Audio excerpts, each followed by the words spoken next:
nina Manny Pacquiao at Juan Manuel Marquez sa Las Vegas, Nevada sa Disyembre 8.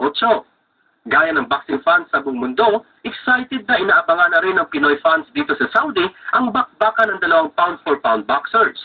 Mananalo pa si Pacquiao ngayon sa huling laban na ito kasi kailangan niyang i-prove na siya talaga ang panalo ng huling laban nila kasi nung time na yun maraming hati ang opinion ng mga manonood kasi parang hindi niya napagita talaga yung gabos niya na laban.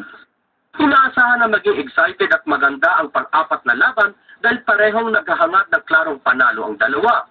Nanalo si Pacquiao ng kontrobersyal na majority decision sa huling laban nila ni Marquez sa Las Vegas, Nevada noong November 12, 2011.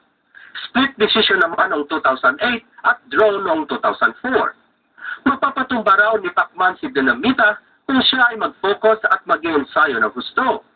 Alam ko, pagulid siya kay Marquez.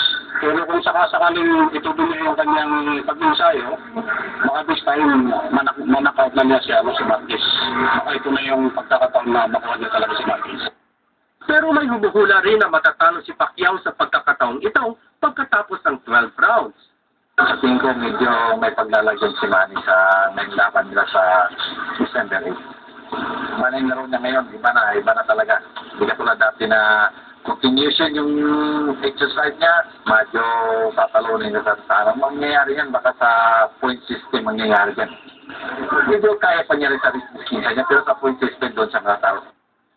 Sa kanilang presto sa Amerika, nangako si Pacquiao na patutumbahin niya si Marquez para matuldakan na ang kanilang rivalry. Nagbabalita sa Middle East, Florante Catanus, Alcobar, Saudi Arabia.